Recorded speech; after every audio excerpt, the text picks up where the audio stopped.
Hello, hello, hello, y'all. Welcome to Homestead Believer. My name is Cherie. Today we are going to be canning tomatoes. I just had a train of thought and it left.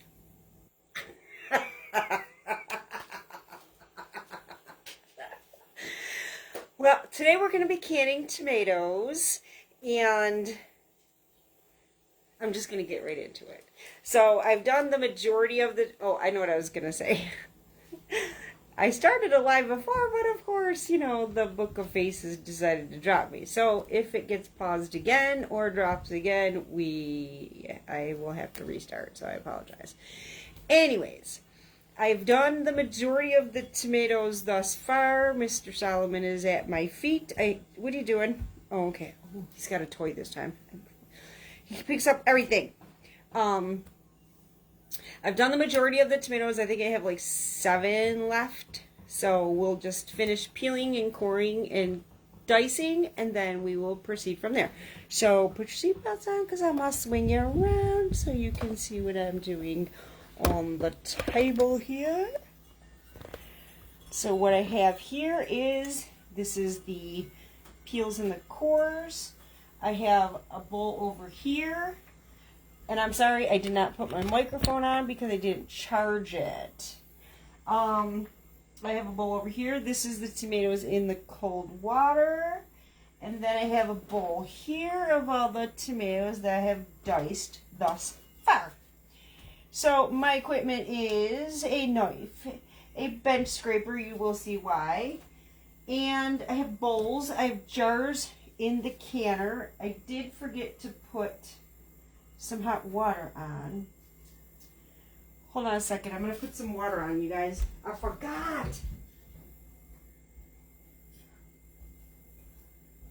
I wanted to put my tea kettle on for hot water, and I forgot. I done forgot. I forgot. So what I do is, with my tomatoes, I put a little X with my knife in the bottom before I put them in the hot water. Because trust me, it makes it so much easier to peel. Check that out. You know, I've been having to can tomatoes my whole life, since I was a little kid. I hated it when I was a kid. I hated it. But,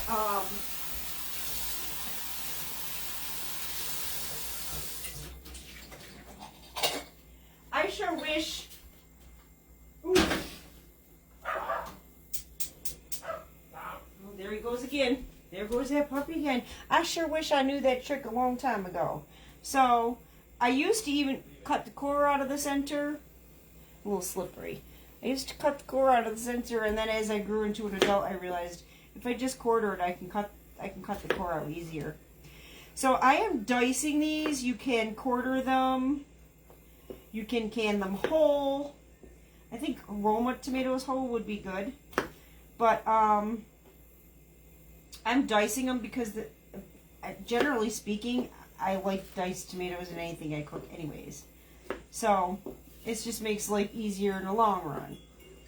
So, I'm just going to dice these tomatoes. This one's squirting at me. It's like a water fountain here. Lordy, lordy, lordy. So, and I don't, no rhyme or reason here.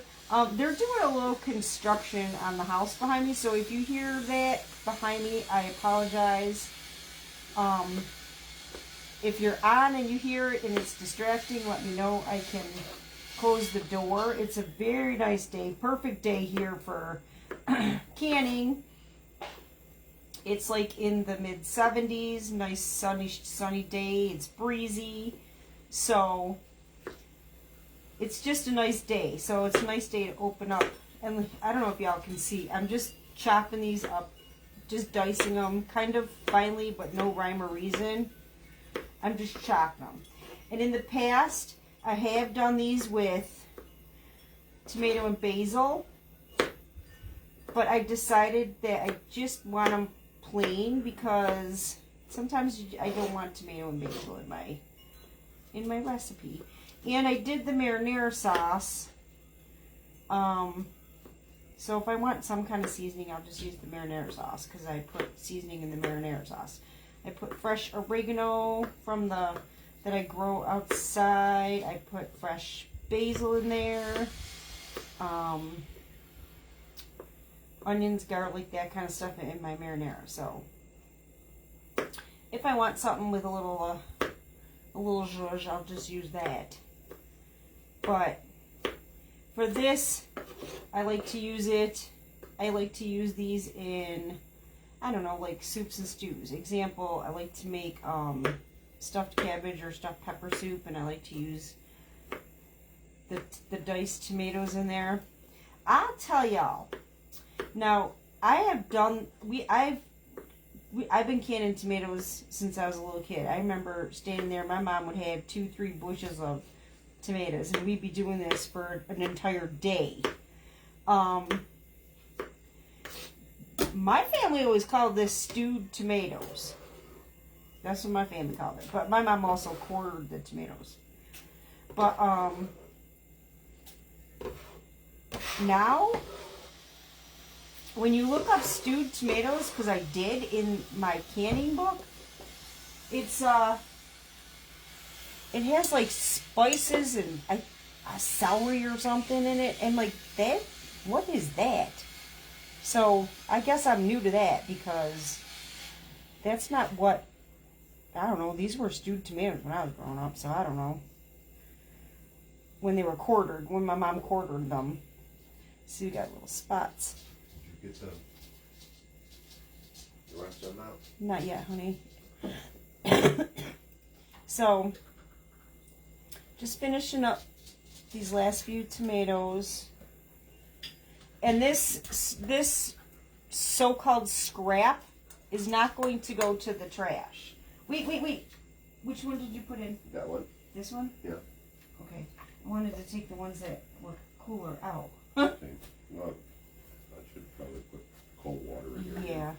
I lost my train of thought again. Mr. Homestead interrupted me. He knocked my train off the track. My train got off track.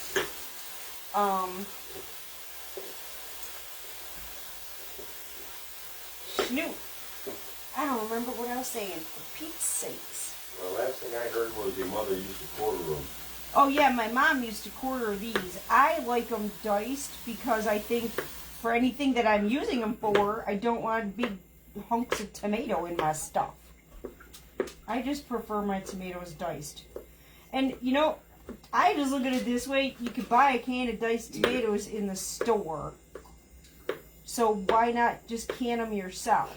The other thing I was going to mention was when I made the sauce, the marinara sauce, I got my tomatoes from the Amish, and these tomatoes I got from a local farm. Oh, I know what else I was going to say. I am not going to discard this bowl. I'm going to take those skins out and dehydrate them and make some tomato powder. Boy, I'll tell you, if you make homemade tomato soup and you add tomato powder into it, it just really accentuates that tomato flavor. So I'm not going to throw that in the trash. It's going to get dehydrated. Don't ask me about the cores. I'm not going to dehydrate them. I've seen people do it, but I don't want to dehydrate them. So I'm just going to do the peels. The cores, I'm not really too concerned about anyways, because I'll just put them in the compost bin and they can compost with all my other kitchen scraps. Like all of the husks and everything from the corn, that all went into the compost bin. But these peels, I'm just going to pick through them, and right when as these are processing, I will be picking through these peels, and they will be going into the dehydrator to make tomato powder. I believe that was actually what I was saying when Mr. Homestead knocked my train of thought off track. Like I said, I have no rhyme or reason how I'm cutting these up. I'm just dicing them randomly, kind of making them a little small, just because I like smaller pieces of, we have teeth issues here, so I like smaller pieces of food no matter what I cook. Whether it's vegetables, meat, whatever. I cut everything up tiny anyways, so that's just my jam. That's how I roll. So I try to dice these a little small. And if you get a can of diced tomatoes, for the most part, they end up small, you know? So, see when you cut that crisscross in, look how easy that peels. It's incredible. These aren't so grandly ripe at the top, though. So it's a little harder to peel at the top, but just a little scrape of the knife and it comes off, so it's not a big deal. Plus, it's so close to the core, it's generally coming right off with the core, so just peeling them off, cutting them into quarters. Actually, I think my mom would cut the quarters and then she'd cut the quarters in half, now that I think about it. I don't know, we spent forever at this time of year doing tomatoes, which, like I said, these were stewed tomatoes when I was growing up. I don't know. What I read in that recipe book was like mind-blowing to me when I read stewed tomatoes. Because I was looking up processing time so I could be certain of the processing time. And I looked up stewed tomatoes because that's what I thought this was. Well, according to the book, it's not. And I'm going to tell you, I'm going to be upfront with y'all right now. I am not going to follow all the rules of the book. I am not going to follow all the rules of the book. I'm doing what I've always done. I'm doing what my grandpa did, my mother did. The recipe, well, the way they tell you to can it, it says to add lemon juice or citric acid. I'm hearing, I don't know how this could even be. It supposedly regulates the acidity in your tomatoes. Well, okay. How does adding more acid? Oh, and I didn't see it in this book, but I've also been seeing on one of the centers for food, whatever, I don't really remember what it's called.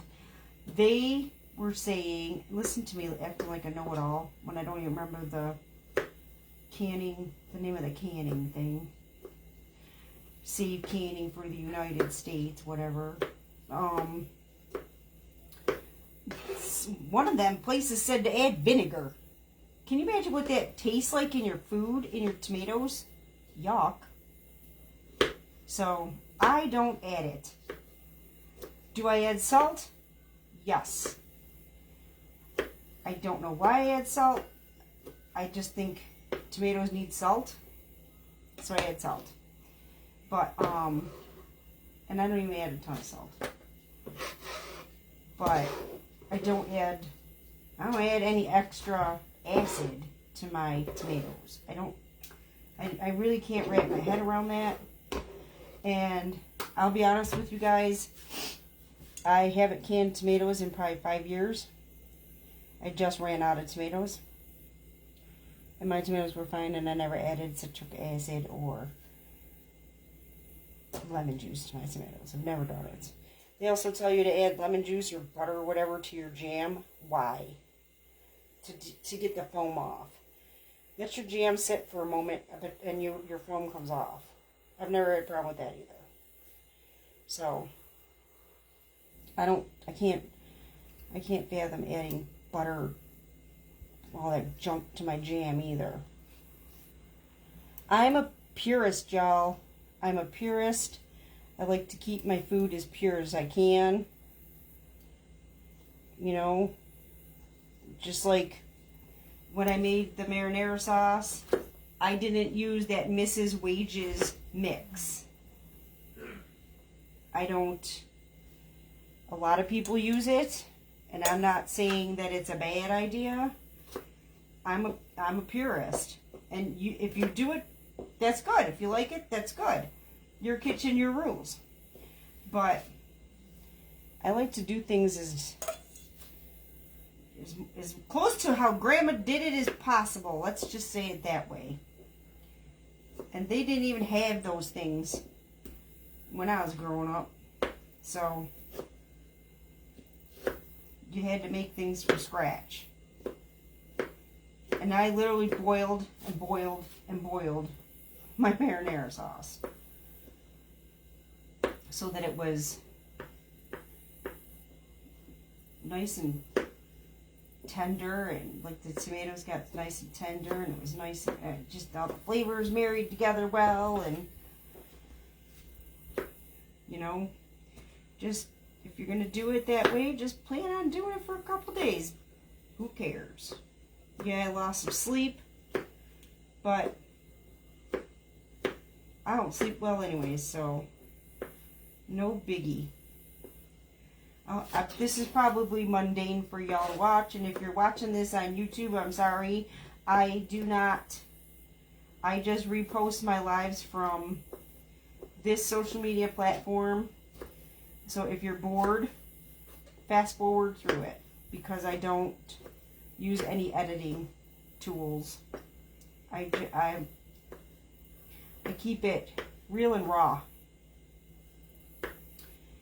So we're just finishing up these last few tomatoes. Like I said, these came from a local farm. The tomatoes for my sauce I got from the Amish. And I didn't go back to the Amish. I like the tomatoes, so it has nothing to do with that. I didn't go back to the Amish because it's a distance. And it's just, it wasn't feasible to me to go up to the Amish in a 19-year-old Jeep. A 19-year-old Jeep for tomatoes. Jeep Wrangler. Anyway, it just wasn't feasible to me to take a 19-year-old Jeep that far for tomatoes. Hold on, y'all.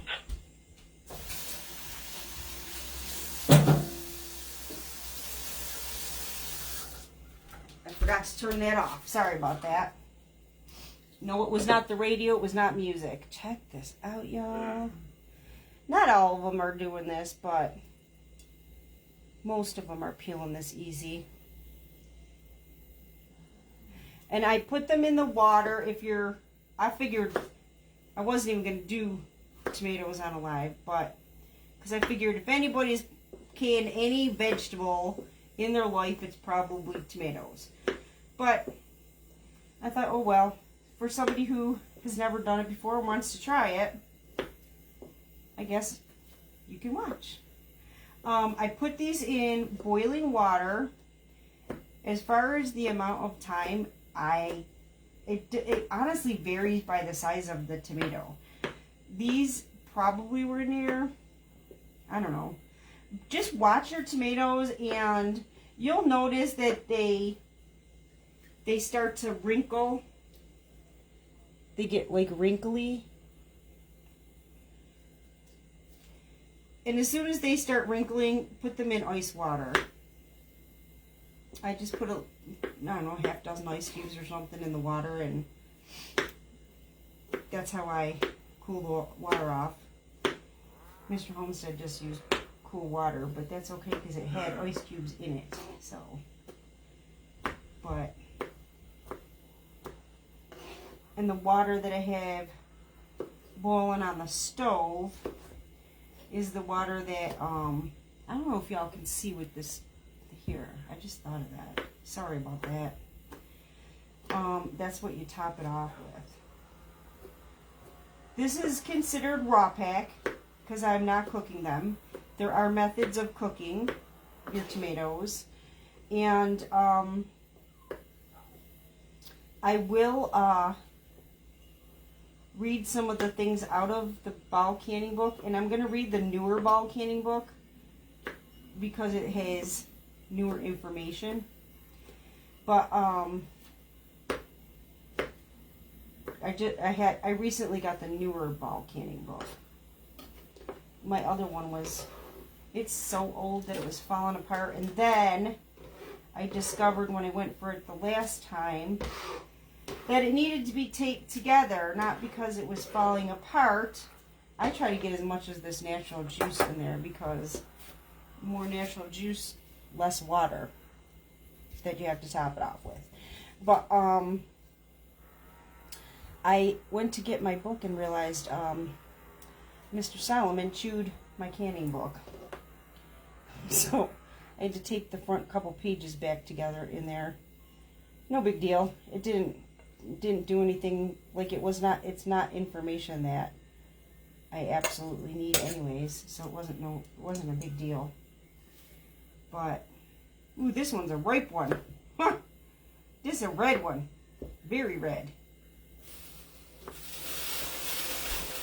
Woo! I guess my water's boiling. Cut right past the core on that piece. This is a really super ripe one. I did save a ripe one and I've eaten a couple of Mater sandwiches off of it. Because these are kind of big. I was kind of mad at myself when I hit the sauce. I cut up all those tomatoes and I didn't save any for any sandwiches. So I told myself that I was gonna for sure save a tomato for a sandwich this time. Ooh, this is a ripe tomato. Really ripe. This would have made a good sandwich too. Some of them aren't like super ripe, which doesn't matter when you're canning. You know? Think about what you get in the grocery store in the middle of winter. Those tomatoes, they're not ripe at all. Or like, I've had a salad, like, you know, if you meet your friends out for lunch or something and you order a salad and you get like this funky hard tomato on your salad. It almost don't even taste like a tomato. I don't know where they get tomatoes like that. Probably hydroponic or something. But they don't taste like tomatoes. Ooh, this is a ripe one. This is a red one. Oh, it's even, you can see it in the bowl. It's way redder than the rest. That would have made a good sandwich. Last tomato. Whoop, whoop. I got like, I don't know if it was a half bushel or a quarter bushel. I don't even know. They only had ounces on the side or something like that on the basket. And I can't even show you because I put it in the garage because she asked me to return it. And actually, I drive by that farm often. So, the next time I drive by, I'll just return the container that it came in. Whew. I'm glad to get this done. Ooh-wee. This one is totally opposite of last. Not very ripe on the top. Totally opposite of last one. What is this? What is he doing behind me? Snooping around. He's probably looking for... He's got a thing with ice cubes. He likes to eat ice cubes. And when I was filling the bowl with the water, I kept dropping little pieces of ice, so he was picking them up. So he looks like he's scrounging around for more ice cubes. Ooh, this one's a hot mess. Because it's not too ripe. So it's a little bit more difficult to cut. I probably should have got a bigger knife for this, but I didn't, so it all comes out the same. Boy, I'll be glad to get this last one done. And then we can get on to the next task. He's got his ball now. Yay. I'll tell y'all, this is one busy puppy. He is one busy puppy. But when he does settle down, he settles right down. He's good. But boy, he gets hyped up about noises outside, and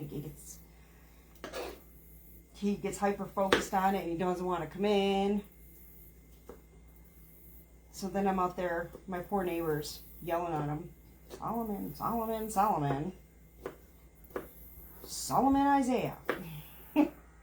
He gets his middle name all the time. Do you have middle names for your pets? Baby Faith is Baby Faith, but I used to call Gabriel Johnson. And my cat, my big ragdoll cat, he's Elijah James. And Ezra is Ezra Lee. You know, I don't even know why I scooped that. I could have just scraped it. Oh, Lord. You know, sometimes you think of something after the fact. Just getting this stuff in the sink.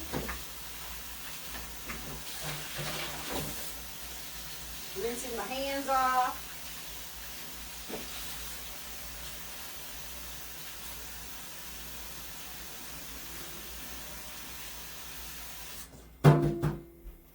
And I will get my jars out here. Ooh, do I got a mess? Got a mess on my shirt too. Let me put this clean towel over here so that I have a semi-clean spot for my jars. Semi-clean spot for my jars.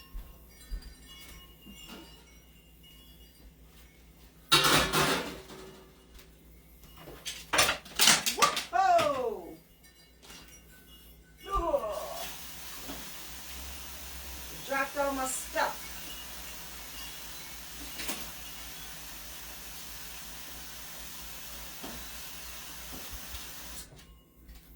I finally did it, y'all. I broke down and got a debubbler. I've never had one. I've always used a knife or a skewer. But now I have a debubbler. Okay, now here's another thing for y'all. I'm actually going to be canning in 2 different size jars. How do you like that one?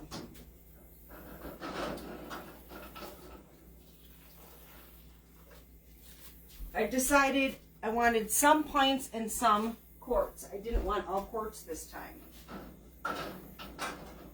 Oof. Because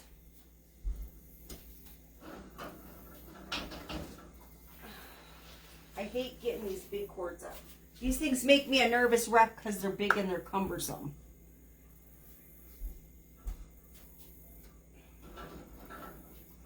It might, I don't know, I think my hands must be small or something. Oh my goodness, I got y'all crooked. So I don't even know I don't know how much I'm going to have here. If I'm going to fill all these jars, if I'm going to need more jars, whatever the case may be. If I need more jars, I'll just run them a second time.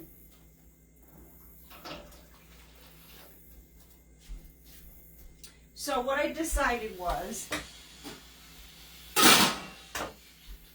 I am going to do some pints, because here was my perspective on it. My perspective is, when you go to the store for a jar of diced tomatoes, sometimes you can get the bigger can, and sometimes you can get, you know, the smaller, regular, like, vegetable can size. So I decided that a lot of times I don't need a full quart. If I'm making soup, I'll use a full quart. If I'm making beans and rice, I'll use a full quart. But if I'm just doing like a noodle or a rice dish, I only need a small jar. So I decided to do some smaller jars this time. So now I'm just going to take these tomatoes that I just diced up. I do stir it around with the juice because I like to have some of the natural juice in it. This gets filled too. Let me see what it says for headspace. Probably an each. It says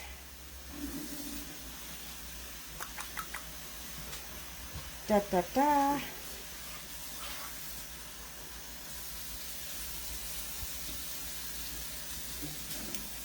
Fill jars.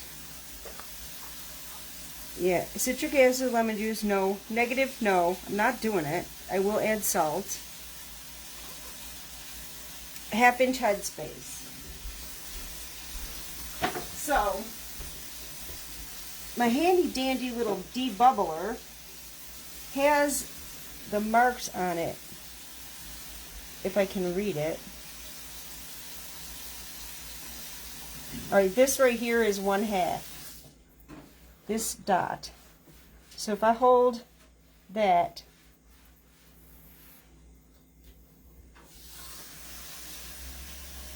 that's 1/2 inch headspace. So that's how we're going to measure.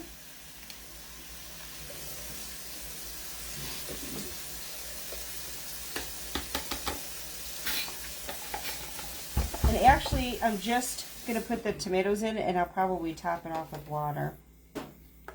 That'll be my headspace. Because I'll do the tomatoes to here, and then I'll just top it off with the water. Yeah, I don't know. I don't know how many jars I'm going to need.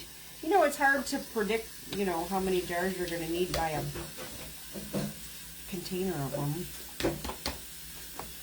I'm just tapping it down. I don't even know what that's what you're supposed to do, but that's what I'm doing.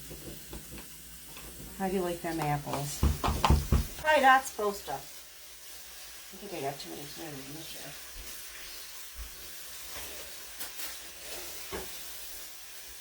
You'll pretty much... Yeah, I definitely have too many tomatoes in this jar.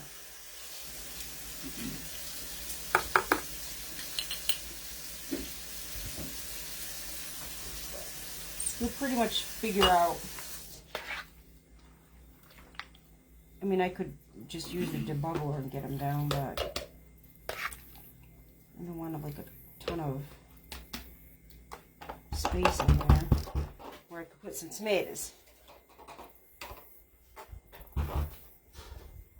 There's some quarts here. I'm curious as to whether I'm going to have to run a second batch or not. I don't know. Probably not, since I'm doing a few quarts. I use less quarts. A lot of times I would just use I would use part of a quart, and then if you can hear Mr. Homestead in the background, he's washing the dishes. Yay! A lot of times I'll use half a quart or something, and then I put it back in the fridge, and that's when I wanted some pints. Because then I'd have to, you know, come up with something to use the rest of the tomatoes before they went bad.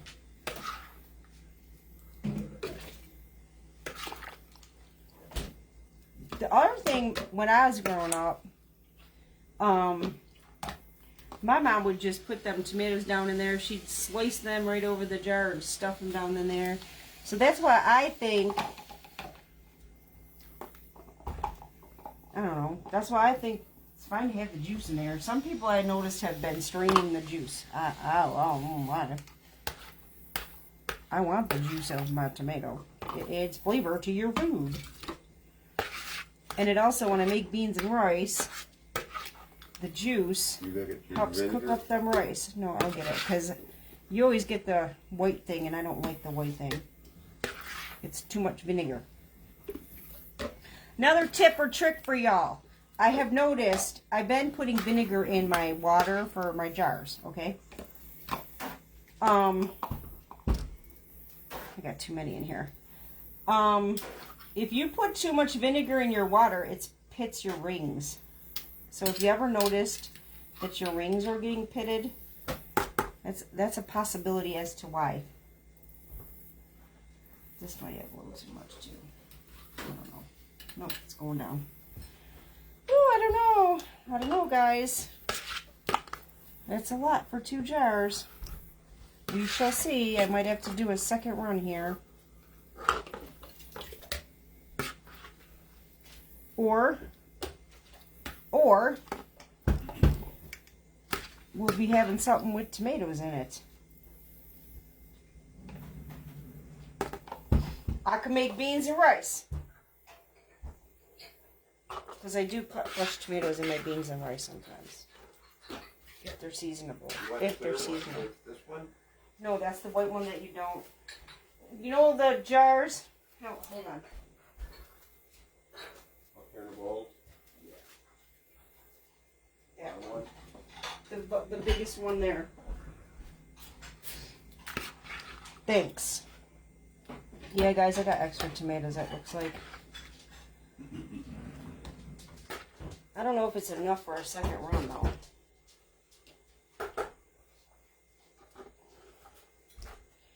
We'll see, we'll see, we'll see. Alright, I'm going to put some salt in here.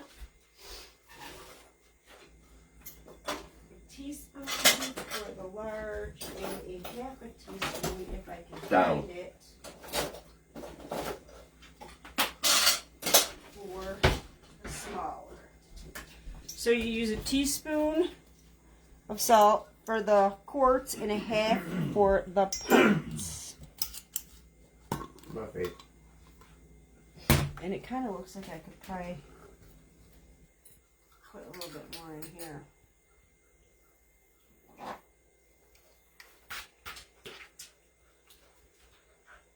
Just a smidge.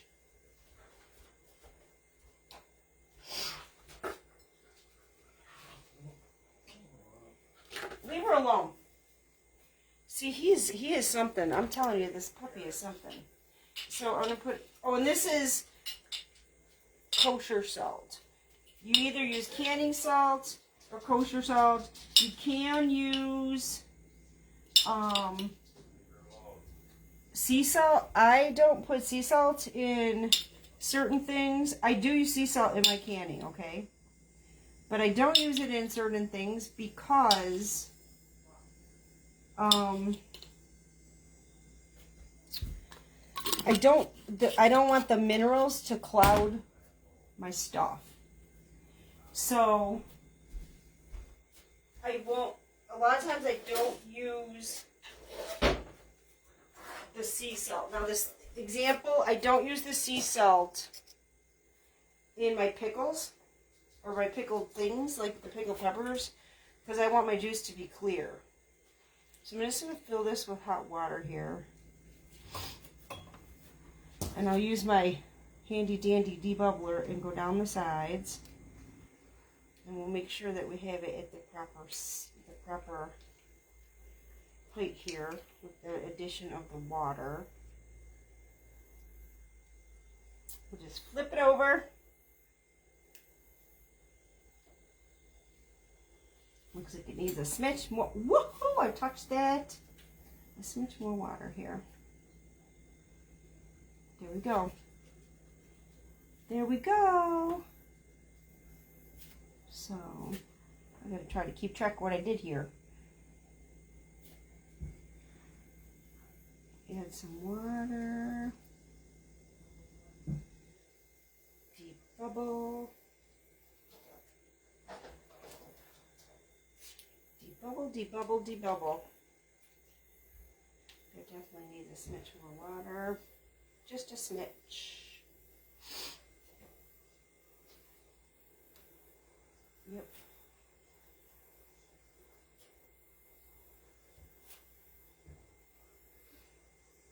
Yeah, once you get these tomatoes peeled, it's a pretty quick process. Some people put their salt in the bottom. I put my salt on the top. And like I said before in one of my canning videos, some people have to, do all their steps at once. They have to fill, salt, water, debubble, put their lid on, get it in the canner. I get confused that way, where other people's brain works better that way. So do it however you want. You can, put your tomatoes in, do the whole thing, and then get it in the canner and then work on the next jar. For me, it's just, I don't know. My brain can't work that way. I have to do all the necessary steps one at a time. So just do it however you're comfortable. There's no right or wrong. I've seen people do it both ways. So whatever's comfortable for you. Most comfortable for you, I should say. And this is basically what you're watching. This is as if you were buying a can of diced tomatoes. Except it's not in a metal can. And you know what you put in there. You know what you put in that jar. It's that simple.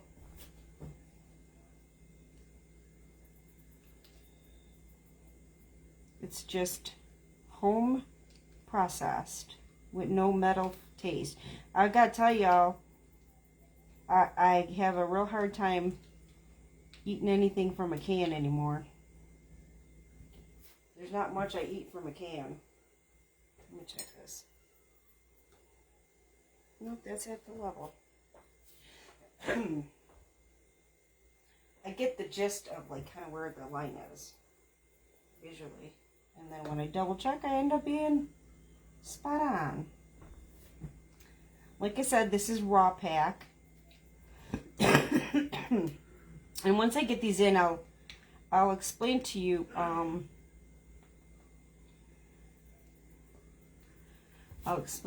what I read in the book, because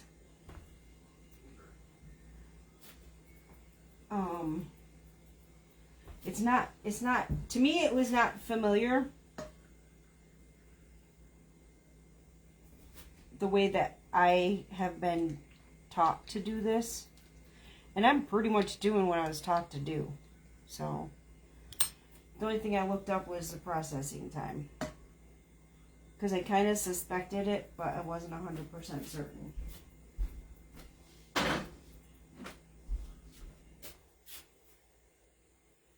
Oh my gosh, he totally grabbed the wrong hole. Oh, Lord have mercy. That is way too much vinegar. Oh my gosh. Oh, you totally misunderstood me.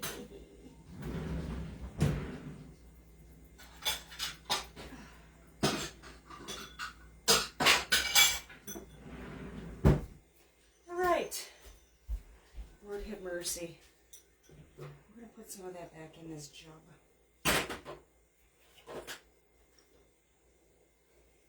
Do not put this much vinegar in your pot.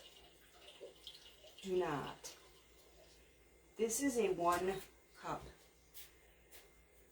Pioneer Woman, and I don't even feel this.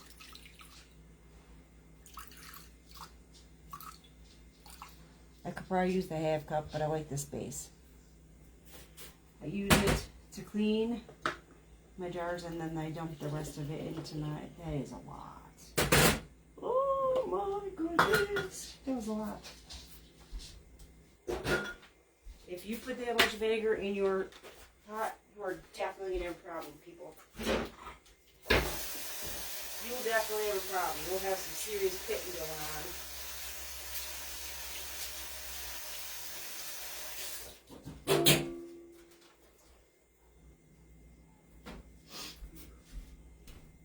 Oh my goodness gracious. I'm telling y'all. Some days. Okay, here's where I am going to do something. I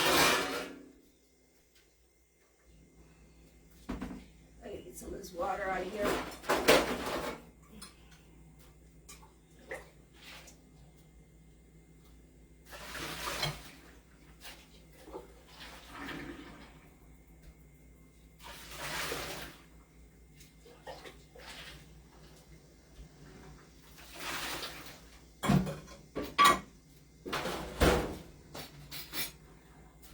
here's where I am going to go one at a time.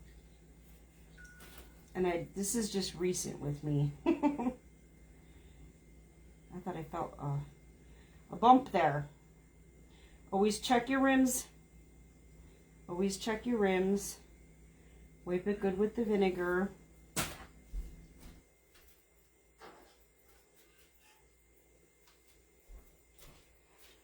Get your flat on.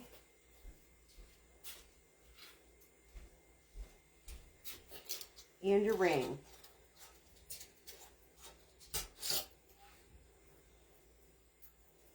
These are water bathed, so I used some of the pressure from my wrist, okay? Don't crank, okay? No matter what you're canning, don't just like power crank anything. That's just, you're asking for trouble.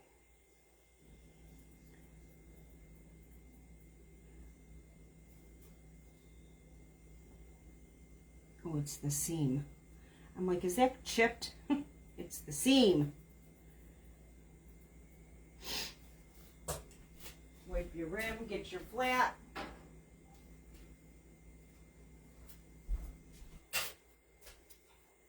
And your ring. I should have brought these rings over. I actually think I'm one ring short. If I counted right, I think I'm one ring short. See? I used my wrist. I didn't use my fingertips. I used my wrist. And I'm not cranking, y'all. Not cranking. I'm just using my fingertips. Vinegar.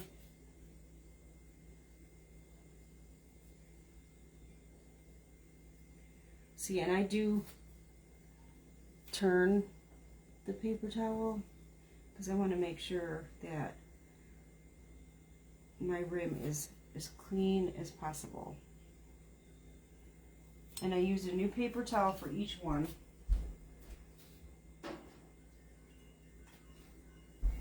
I see some people consistently using the same rag.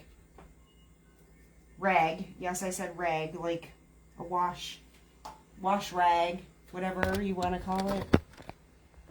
I don't know, I'm not comfortable with that. I just want my stuff to... I rarely have a fail either, guys. I rarely have a fail. So, the things that I do, such as using ball lids, keeping them in the warm water.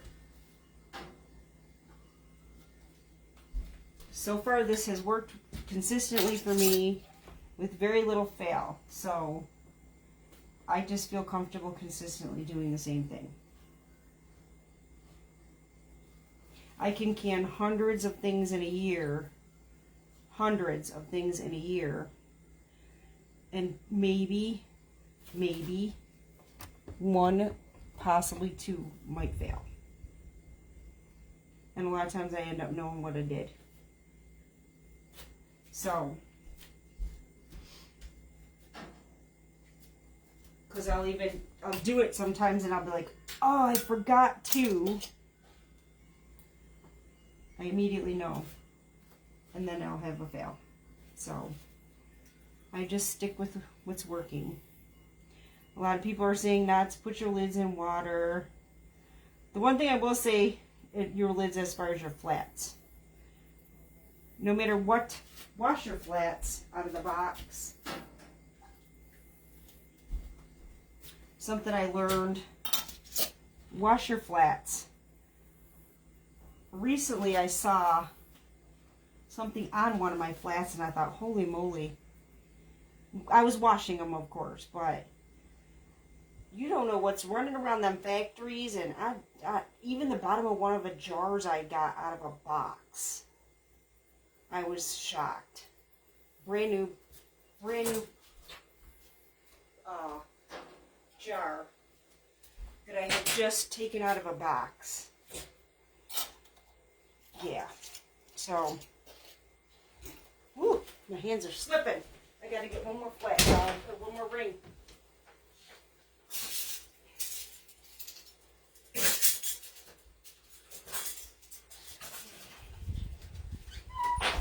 No, you can't go in there.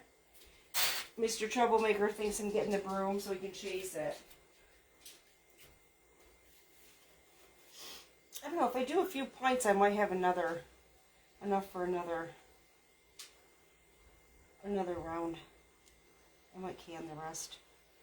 Because it looks like I could have a few plates here.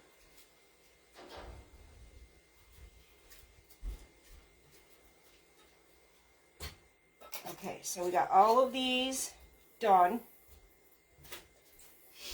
Let me turn the light on because I'm going to move y'all over here. And when I move y'all, the light's going to go off. So, put your seatbelts on. We're going to go for a ride. Woo! Woo! I'm bumping the dog. Hold on, guys. Hold on. Try to get you as close as I can. Okay.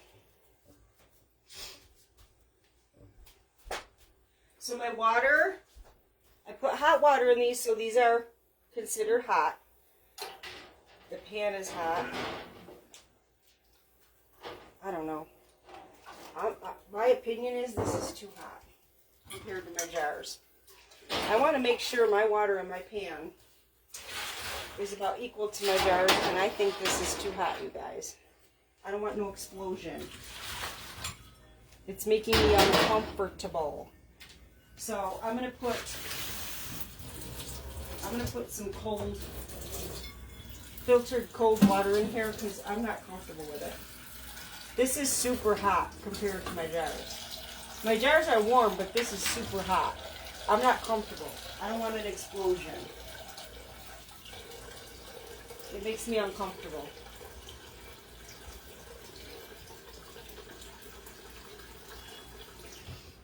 So I want to make sure that my pan is as close to this as possible.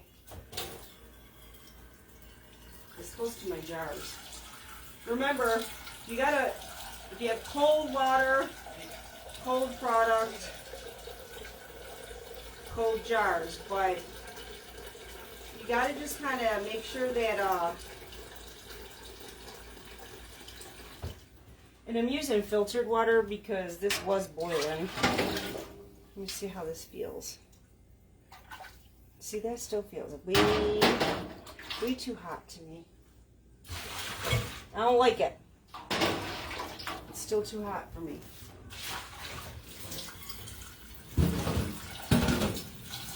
I don't want an explosion. So try to make sure that the temperature of your jars, because this is warm, but I would consider it more like room temperature. This is hot, and I'm afraid my jars explode. So I'm going to add cold water until I feel like this is more like the temperature of my jars. But if I cooked my tomatoes and they were hot, I'd be cool with this. Cool as far as like comfortable. At this stage, I'm not comfortable. I think it's too hot. So here's another pan of cold water. I think we're getting closer. If I could put my hand in it, I'm more comfortable.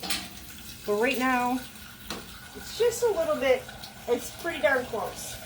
Let's just say that. Oh, I'm tripping over my stress mat on the floor here. I think maybe one more pan of cold water will do.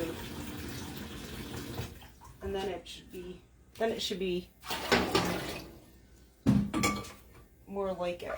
See, that's much better. This feels more like the temperature of my jars. So now I'm more comfortable putting my, see, because I can put these jars in without having to use this. That's why I think that was too hot. Yet the book said to put the hot water in and then in your jars and then put them in boiling water. I'm matching my temperature. Like I said, y'all, I don't follow the book. I don't follow everything in the book, I should say. I don't follow it to the letter, I guess you could say. Okay, so now it says that you have to have an inch of water, at least an inch of water over the jars. This is not an inch. This is not an inch. So I'm going to add some more water in here till I'm comfortable. I took hot water out and added cold because the temperature of them jars and the temperature of that water were so different, I thought for sure it would explode. So I'm going to add some more water in here, and I'm using filtered water because that was boiling. Use your vinegar. It's in. Did I put it in there? I don't think so. Oh, shoot. Oh, we'll just put it in here. Good catch, Mr. Homestead. Mr. Homestead noticed I didn't put my vinegar in. Surprise, surprise. Okay. At least an inch over. Now it's at least an inch over.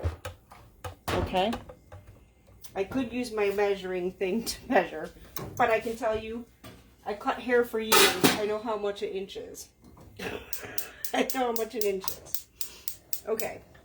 So, once this comes up to boil, I have two types of I have two sizes of jars in there. Okay, so this is one of the discussions I wanted to have with y'all. It's very important.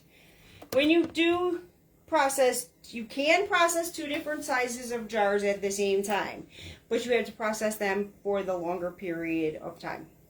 So the pints would be processed for, I don't have my glasses on, so the processing time,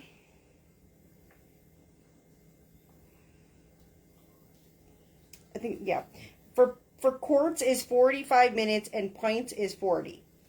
Okay? So, it's 5-minute difference. So, they're going to be processed for 45 minutes. Both the quarts and the pints that I have together. Because you have to process them for the longer period of time when you do two sizes together. You can do two sizes. Some of the things that I wanted to read to y'all that I thought were interesting here. Tomatoes packed in its own juice. It still tells you to fill with citric acid and water. Okay?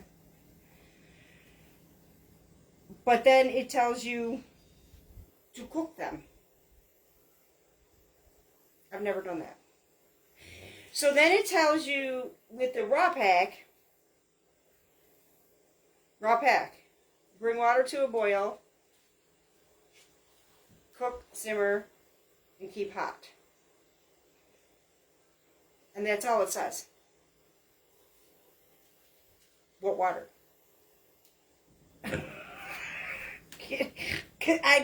I read this whole thing and read that part in midst of it. Because it says, wash your tomatoes under cold running water to peel, blah, blah, blah, the way we just did. Okay? Core tomatoes, leave tomatoes whole or cut in half and quarter. I diced. See, I don't follow the rules. My kitchen, my rules. What's the difference if you're quartering, dicing, leaving whole? I don't know. So then it says cook. It's in the category of cook. This is on page 34 of the new Ball Canning Book. If you want to know what it is, here it is. Screenshot it and then flip your picture. That's the new Ball Canning Book. It says cook, and then it says raw pack under cook. It's the category. See, maybe I'm not reading, I don't know. Cook, and then it says raw pack.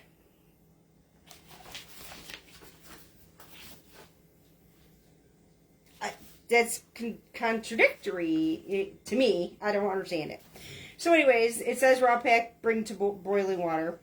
Then it says hot pack, place them in a large saucepan with just enough water to cover the tomatoes and bring the mixture to a boil. Over medium-high heat, boil gently for 5 minutes, stirring to prevent sticking. And then it says to fill. To fill, again, I didn't follow directions because I don't understand the concept of citric acid or lemon juice. in an acidic fruit, because this is technically a fruit, but it's a vegetable. Fill. Add 1/4 teaspoon of citric acid or 1 tablespoon of bottled lemon juice to a pint jar. Half a teaspoon of citric acid or 2 tablespoons of lemon juice to a quart jar. Add a half a teaspoon of salt to a pint and a teaspoon to a quart. If anybody was paying attention, please let me know what I omitted from there. And then it goes back to raw pack again. Raw pack tomatoes in a hot jar, leaving 1/2 inch headspace. Ladle hot water over the tomatoes, leaving 1/2 inch headspace. So, my guess is the raw pack that I'm following is under the fill category, because the raw pack undercooked doesn't make sense. I don't understand that. So I did the raw pack. Pack the tomatoes, leaving 1/2 inch headspace. Ladle hot water over tomatoes, leaving 1/2 inch headspace. Okay. If you're filling them to a 1/2 inch headspace, and then you're putting water in and filling to a 1/2 inch headspace, I'm hoping they mean after you deboil them. Then they have hot pack, and I'm just trying to read these directions to you, and I read these and reread these and reread them again. This is what happens when people are canning.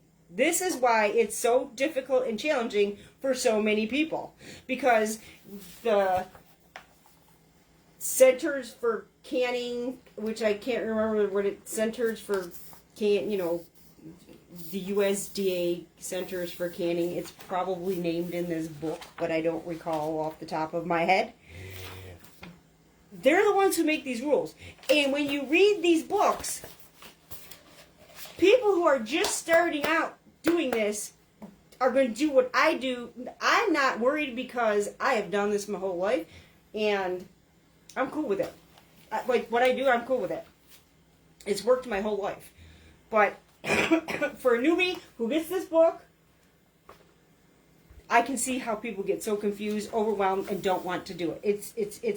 It's challenging to read this. So I'm not going to continue, but it just says must cover jars by 1 inch, adjust the heat, cover, bring it to a rolling boil, process pints for 40 minutes, quarts for 45, adjust the altitude on page 3. Turn your heat off, remove the cover, and let jars cool for 5 minutes. And what that means is not cool. Cool. What you're doing is you're taking your lid off, and it kind of like helps bring that pressure in your jar so that it's pulling any of those bacteria out that were in there from when it was boiling.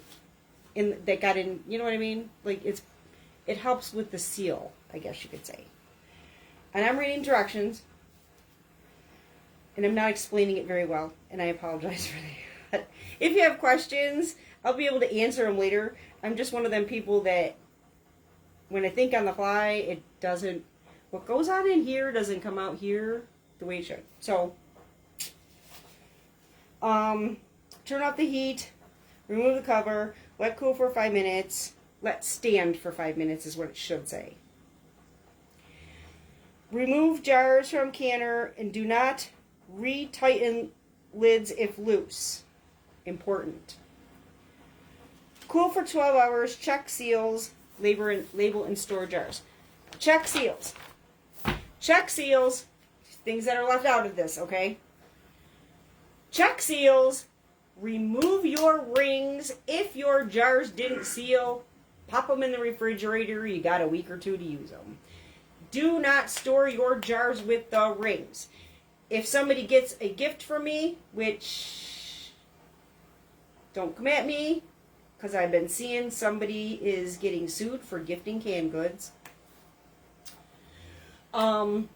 If I give a gift of a canned good, I will put the ring on the jar when I gift it. because when you and even when like in the refrigerator, I'll give you an example because we go through at least a jar of something every day here.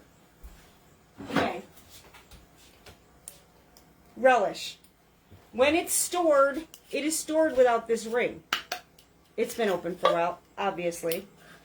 When it's stored without this ring. But when I'm gifting it, they're going to open it, and not everybody has the ring. So I put the ring on when I gift it. I put the ring on it when it goes back in, when I'm using. As soon as I open something, I get a ring to put on to go in the refrigerator. Here's some more stuff. My pickled these are my banana peppers, not Mr. Homestead's.